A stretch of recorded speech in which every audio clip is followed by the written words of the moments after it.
A human blueprint requires exactly 46 chromosomes to start construction. But getting those genetic instructions into one single place requires surviving a microscopic gauntlet. Millions of sperm begin a journey from the vagina toward the fallopian tubes. Along the way, they hit a thick layer of cervical mucus. It acts as a selective barrier, filtering out all but the strongest swimmers. Around day 14 of the female reproductive cycle, an egg is released. It waits in the fallopian tube, broadcasting chemical signals to attract the few surviving sperm that make it through the initial barriers. In this generated video, we can see a single sperm attempting to breach the egg's thick outer shell, known as the corona radiata. The sperm uses an enzyme-filled cap on its head, called an acrosome, to chemically digest its way through the barrier. The instant a sperm successfully pushes through and fuses with the egg's plasma membrane, it triggers an immediate chemical reaction. The egg's surface hardens, locking out all competing sperm. Only thousands out of millions even reach the fallopian tubes, and only one breaks through. This biological selection process ensures only the most robust, viable genetic material survives to begin the assembly process. This animated diagram shows what happens next. 23 individual pairs of chromosomes from each parent slide together, locking into a complete set of 46. At this exact moment, a unique genetic code is finalized, dictating traits ranging from biological sex to eye color. This newly formed entity is called a zygote. In the days following fertilization, it begins to rapidly divide and multiply. Now a growing cluster of cells called a blastocyst, it travels slowly down the fallopian tube toward the uterus. Around week 4, the blastocyst reaches a critical milestone. It hatches from its protective shell and physically burrows into the uterine wall, tapping into a vital source of oxygen and nutrients. Secure in the uterine lining, the blastocyst takes its first autonomous action. It releases a hormone called HCG, which signals the mother's ovaries to pause the menstrual cycle. The genetic instructions are locked in, and a continuous nutrient supply line is secured.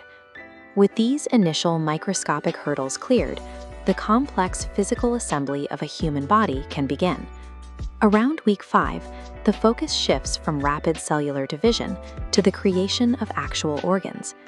In this microscopic video, you see a tiny, amorphous cluster of tissue pulsing with a steady, rhythmic beat, the first stages of a primitive heart.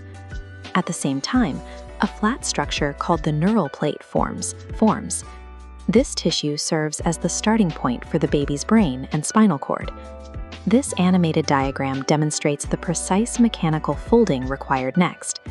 The flat biological plate folds upward and inward upon itself, zipping shut to form a completely closed cylindrical shape, known as the neural tube.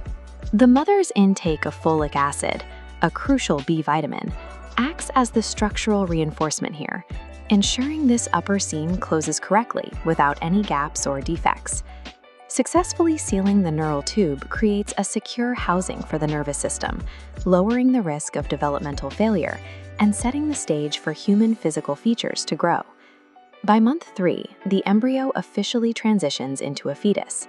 It develops recognizable limbs, fingers, toes, and skin so thin that the underlying blood vessels are visible. At this 3-month mark, the most critical organs are formed. Because this heavy lifting is complete, the statistical risk of miscarriage drops. Moving into the 2nd trimester, the fetus grows a layer of very fine, bowny hair across its entire body, known as lanugo.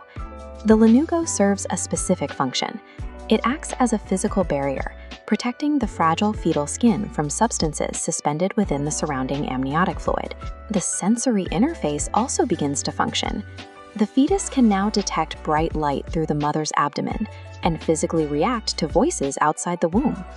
By week 36, the lungs reach maturity, capable of functioning in open air. To prepare for the exit, the fetus physically rotates itself into a head-down posture.